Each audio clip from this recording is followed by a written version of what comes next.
Why don't you show the world who you really are? Many of us secretly feel like we have so much less to offer than what people expect. And that even when people compliment us, we figure that the reason that they're complimenting us is because they don't really see us for who we are. If you take the lead, you will become a target. But just because they're shooting at you doesn't mean they shot you. In fact, some of you should rejoice in the fact that somebody has emptied out their quiver of arrows shooting at you, and you are still here. Most of y'all have visions and ideas that are sent to you, and you're trying to explain it to other people, and because they were never sent the vision, most of y'all say, well, maybe it's not meant to be. That was something that God sent you. That was your vision, your idea. It's not his or not hers. So what ends up happening is your family, your friends, they end up talking you out of your individual experience that you have with God. I think that among the things that prevent us from acting is the fear of failure. And if you've already failed, you don't want to fail again, the pain of that. The fear of loss is another thing. Because many times when we do those things that we know we need to do, we feel that we might lose somebody. Many of us don't act because we want other people's approval, and that's not possible. Many of us don't do the things that we want to do and don't act because of lack of self-confidence. We don't believe enough in ourselves. Watch out for we's, because people will control you with a we. And you will miss your opportunity trying to be loyal to the we. And all of a sudden, in order to fit in your sociological environment, you passed up the promotion, you passed up the position that you wanted to take because you want the people you're sitting beside to like you and accept you.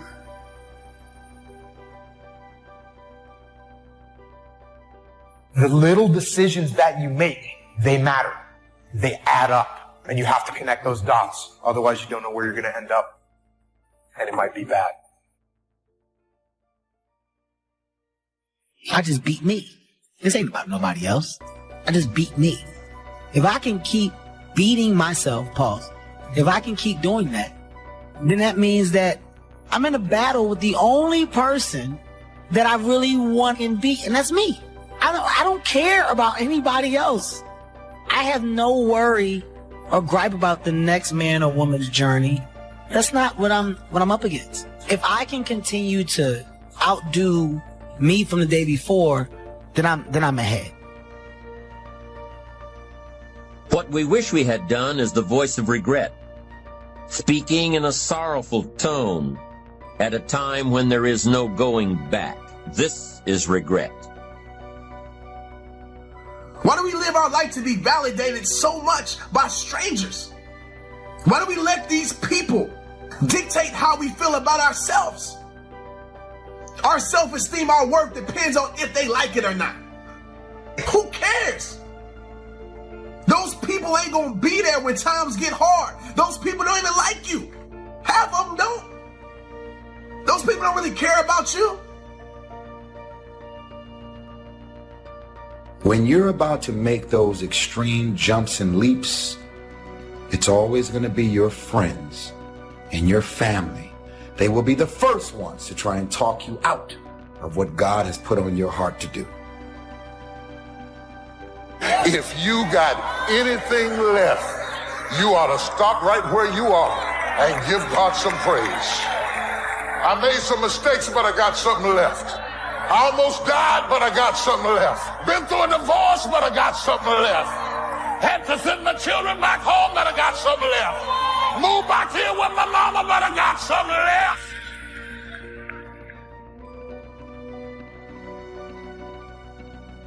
I don't know what kind of odds are against you today, physically, financially. I don't know what kind of storm has come or trying to come into your life. If you wait too long to decide what you're going to do with your life, you'll find out that you've already done it. You have to learn to start where you are. Big doors swing on little hinges.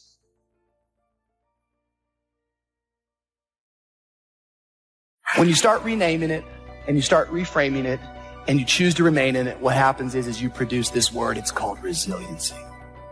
The righteous man, he falls 7 times, but he gets back up.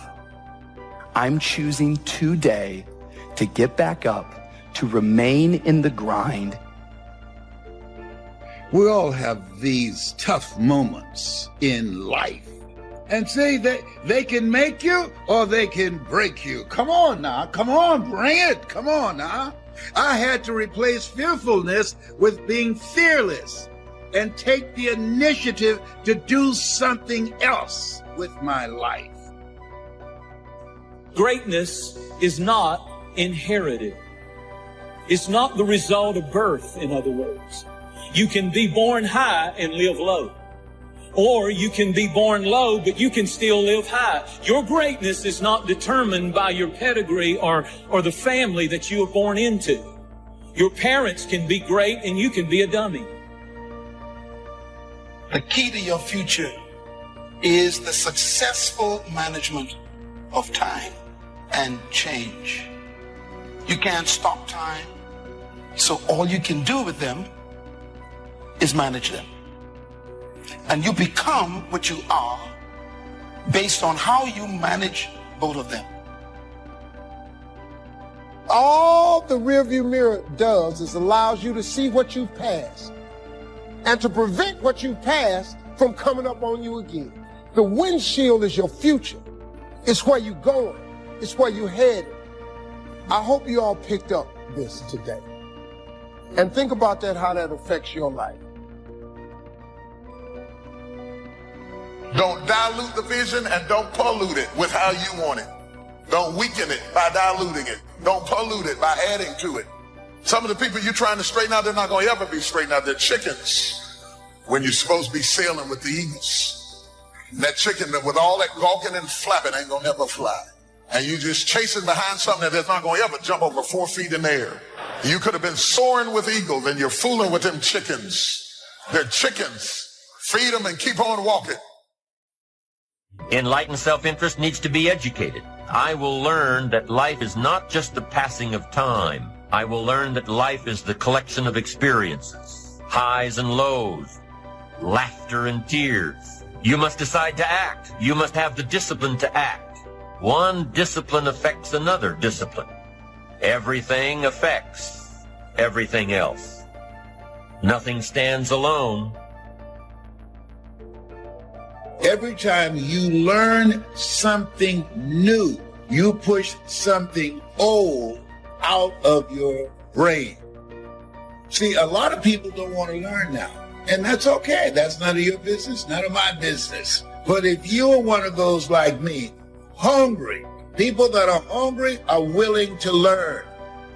You're keeping your mind active because you're engaged in this thing called life. You still have a presence. You're a force to be reckoned with.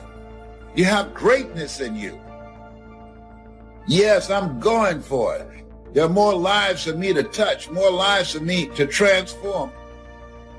If you only knew all the things God has refused to let happen to you. You may have had some bad breaks, but just the fact that you're still here is a sign God's favor is on your life. There may be obstacles trying to stop you now. You don't understand it. It's because there's greatness in you. The enemy doesn't come against people that don't have anything. If you weren't a threat, he'd leave you alone. Yes, I have big obstacles, but I know it's because I have a big destiny. Had some bad breaks, but they could not finish me off. I'm still standing. Many times when God starts training you, he trains you with trouble, exposing you to various degrees of frustrating situations and then critiquing your response so that you can learn how you should have handled this particular situation.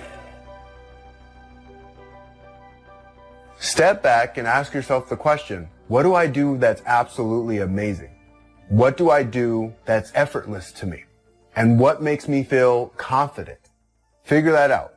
Whatever that may be, hold on to that and focus in on that and anchor into it. So when you do go into this new skill, realize it's a process, just like the other skills you've learned on your journey. The more you practice something, the better you get at it. Now do your part. Stay in faith. Don't go around complaining about what didn't work out, what you didn't get. God will make up for what was unfair. He will pay you back for the wrongs that were done. He's a God of justice.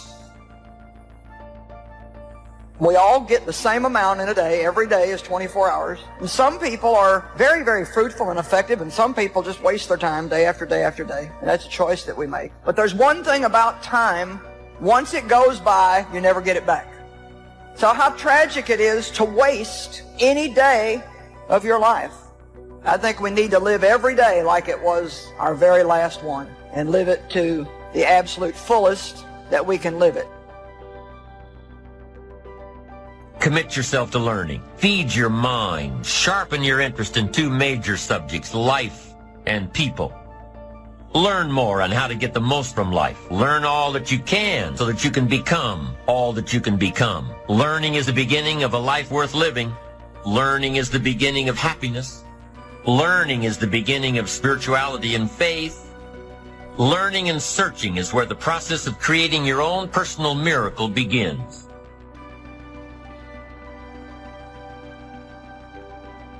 Greatness does not have to have the approval of everyone. And if you are the kind of person that will have to have the approval of everyone and understanding of everyone, you'll never achieve greatness. Greatness is uncommon. Greatness is not something that you see a lot. It distinguishes you from the crowd. It makes you stick out when you become great. Disappointments will come. Betrayals, things that are not fair will come. How you deal with these offenses will determine whether you move forward or whether you get stuck, bitter over what didn't work out. We find ourselves announcing our standards to our relatives, our friends, our associates. We shout our beliefs and condemn those who believe any differently, but then we don't walk the talk. Do as I say, not as I do. This is inconsistent. This leads to a loss of credibility among those who watch us. If you have a support system in place, that's beautiful. I don't understand what you're talking about. I don't really see what you see, but I'm in full support of you. Go make it happen. But in most cases, if you open up your mouth trying to explain to people what you're supposed to do, when you're supposed to do it, they will be the first people to try and talk you out. Find somebody close enough to you that has observed you or been around you that you value their opinion, and ask them how do they see you, and then compare what you have with what they say. See, there are things many times that people can see in us that we can't see because it's a blind spot. If you're always seeking a certain status to validate who you are, you're never going to have peace. You can't climb up to find yourself. You have to find yourself so you can climb up. So you can be who you are before anybody knows who you are. Our dreams, the lack of sacrifice, the lack of suffering in our lives, its removal, its non-existence also equates to a non-existence of a great life. And so embrace the fact that you're going to have to sacrifice and suffer to some extent. Once you've embraced that it's going to happen, it's almost not that bad. It's kind of like those of you that are fit. You've sort of accepted that before you go to the gym and get there, you're going to have to suffer. And we go anyway. It becomes a habit. It takes discipline to change a habit, because habits are formed a little bit each day, every day. Once habits are formed, they act like a giant cable that only long-term disciplined activity can change. It takes the consistent application of a new discipline, a more desirable one, to overcome one which is less desirable. We must unweave every strand of the cable of habits slowly and methodically. If it does not measure up to my expectations, I'm not going to invest my time. I don't have the luxury to waste time. I'm expecting some great things from life. So examine your expectations versus your wishes. Some people wish they could do better, but some people expect to do better. Where are you on that? I've learned life is full of wounded people. People that haven't dealt with the negative things in their past. At times they'll be disrespectful. You can't stop the offense from coming, but you can keep it from getting down in you. How much more could you accomplish if you would start letting things go? How much better relationships would you have if you would get emotionally healthy? If you would let go of what people said? Time is an amazing power. Every day, week, month, or year is a gift given to us by God to complete a task. The human mind isn't used merely because we take it for granted. Familiarity breeds contempt. It can do any kind of job we assign to it, but generally speaking, we use it for little jobs instead of big important ones. Decide now. What is it you want? Plant your goal in your mind. It's the most important decision you ever make in your entire life. Oh, when you give as much time and energy to your dream, to this new vision of yourself, I'll give you all your eyes can see. When you give as much time and energy to what you see, that creates the opening for miracles to show. Do you want to be an outstanding salesman, a better worker at your particular job? Do you want to go places in your company, in your community? All you've got to do is plant that seed in your mind. Care for it. Work steadily toward your goal, and it will become a reality. Dream chasing isn't for the serious. It's for the sincere. And the difference between being serious and being sincere is that serious people have a can-do attitude. Sincere people have a must-do attitude. That's how dreams become reality. They become a must. My children must survive. My life must change. Now, if knowledge is power, if knowledge is the forerunner to success, then why do we fall short of our objectives? Do we find ourselves aimlessly wandering, settling for a life of existence rather than a life of substance? There may be many answers to this question. Fundamental answer is the absence of discipline. Motivate doesn't mean to yell and scream and encourage.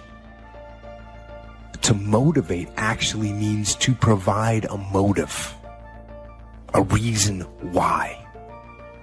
Picture yourself in your mind's eye as having already achieved this goal. See yourself doing the things you will be doing when you've reached your goal. You know, what would you want from your friendships? What would you want from your intimate relationship? How would you like to structure your family? Well, how are you going to use your time outside of your job? And how are you going to regulate your mental and physical health, and maybe also your drug and alcohol use? Typically, discouragement strikes at the midpoint of a project. Halfway up the mountain, you go, I still got to get to the top, and then I got to get all the way back. We get discouraged when something takes longer than I expected.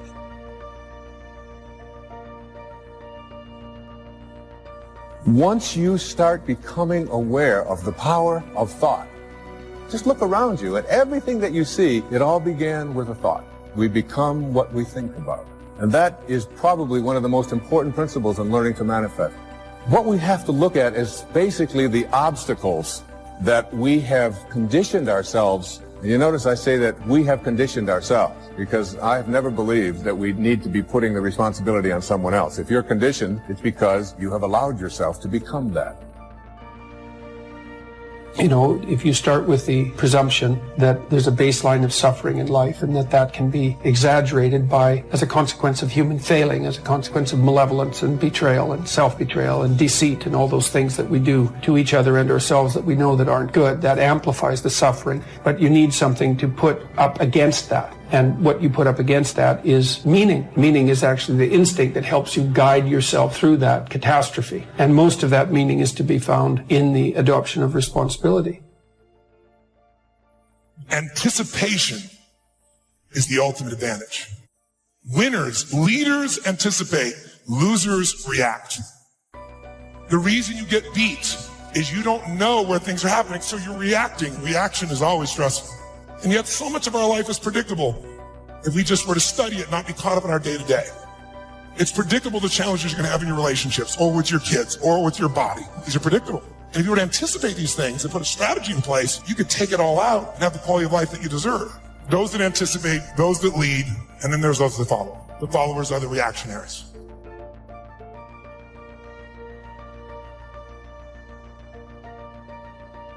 Things that look like they're going to overwhelm you. Remember this phrase. You are stronger than you think. God knew it was coming. He's already put things on the inside that you can't see right now, but at the appointed time, you're going to push back the dirt. You're going to come out of what's holding you back. Not like you were, but you're going to bloom. Don't be fooled by the dirt. The dirt is getting you ready to flourish.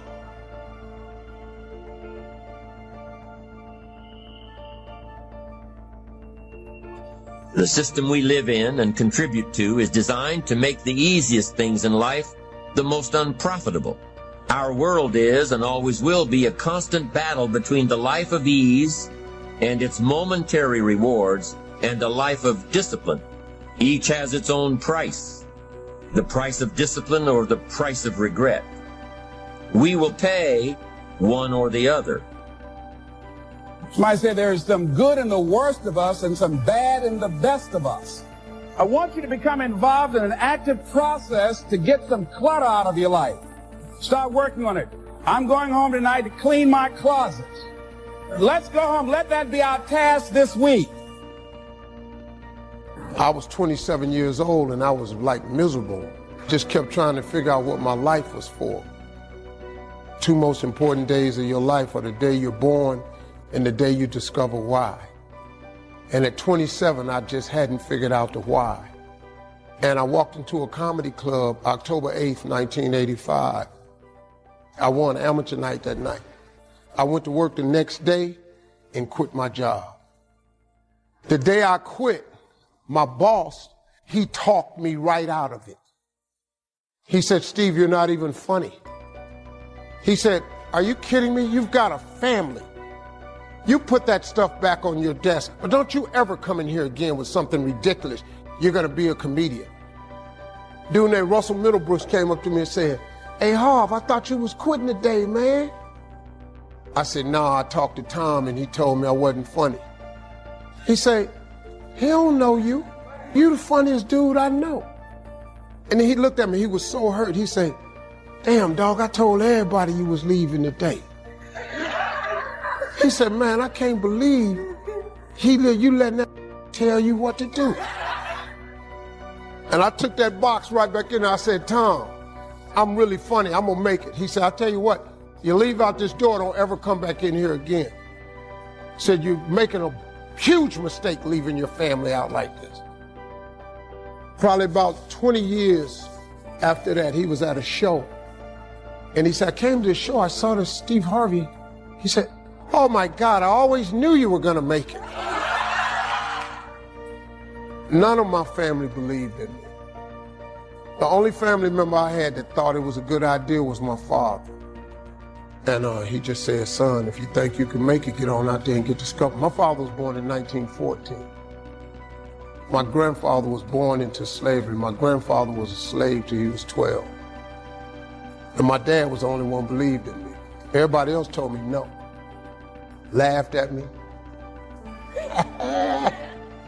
Not only is it possible for you to have your dream, but it's necessary that you have it, that you go for what is yours in the universe.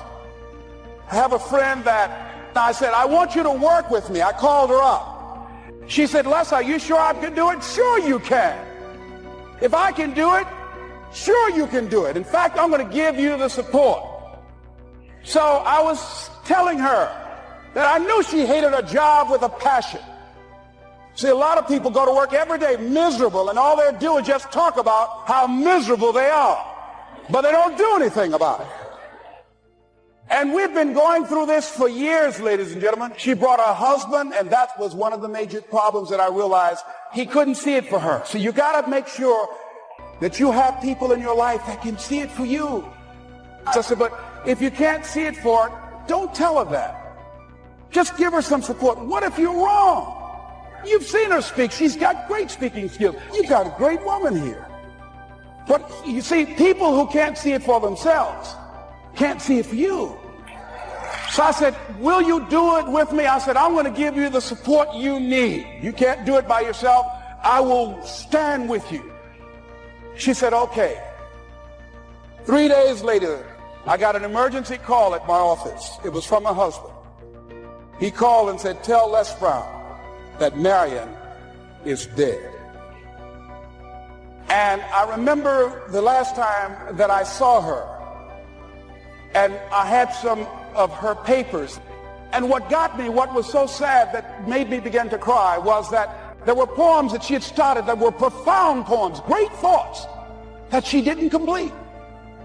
That poem was given to her. I can't finish that for her. That play, whatever the outcome that she had envisioned, was given to her. I believe all of us have some purpose for being here. And I was reading a newspaper that said that millions of people are dying because of what they're eating, talking about their diet. So that even more are dying because of what's eating them.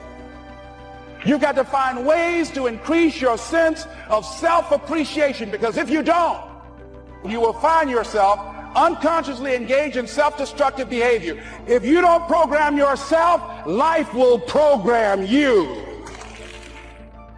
The major key to your reaching your dreams, your making your contribution, is you. When I wanted to get on public television, you know, they told me, you can't do that. Excuse me, hold on, time out. Let's be realistic. I said, well, wait a minute, why can't I do it? Well, let's look here. You don't have any college training. They're not gonna give me a break. What people think about you and the possibilities for your dream is none of your business. They have no imagination, ladies and gentlemen. They're living out of the past, out of their memory. Their attitude is it can't be done because they haven't seen it. The people that are going to make it in the future, let me share something with you. History is being read, but it's also being written by people with imagination. You look at your life, you look at what you produce. Are you doing all you can do? Have you gotten comfortable? Are you surrounding yourself with people that can nourish you? Are you learning something different? Is your life an adventure, or is it boring? What decisions are you making right now as you look into the future? You don't want to ever put yourself in a situation where you have a limited vision and you're only using a limited amount of your talents and of your abilities. And I'm saying to you that it's necessary that you get outside of your comfort zone, that you do reading, that you do research. It's necessary that you don't be satisfied with where you are. If you want to make it today, it's necessary for you to constantly look at ways of getting better. This is not going to be it for my life. I deserve more than this. It's easy to water down what God's promised us. I don't like this job, but at least I'm employed. I was believing for a nice house, but I guess this apartment will do. I guess I'm at least okay. No, okay is not who you were created to be. The enemy can't stop God's plan for your life, but he'll do his best to convince you to settle along the way. There has to be a holy determination. I refuse to settle for less than what God's promised me. You're not going to water it down. You're not going to let good enough be good enough. God doesn't abort a dream. He doesn't get talked out of what he's promised. Now, maybe the reason you're not seeing this favor is you've settled. As long as you think that way, it will limit your life. I'm asking you to pack up your belongings. Mediocrity is not your home. You may be there now, but that is not your permanent location. Don't settle for an okay marriage, okay life. Yes, we should be content, but you shouldn't be satisfied with less than what you know God put in your heart. I'll never reach my dreams, but hey, I'm doing as good as my coworker. That's not too bad. Why don't you leave the goal there and say, God, I don't see how this can work out. But God, I know you wouldn't have promised it if you weren't going to bring it to pass. So I'm not going to settle here. I'm going to keep believing. I'm going to keep stretching my faith. That's what allows God to do great things. Well, Joel, I can't think of any good reason to get my hopes up. Let me give you one great reason the Most High God is on your side. You wouldn't be hearing this if He wasn't about to do something unusual, something that you didn't see coming. People will scratch their heads. How did your business take off so fast? You didn't have the connections. No, but you have the favor of God.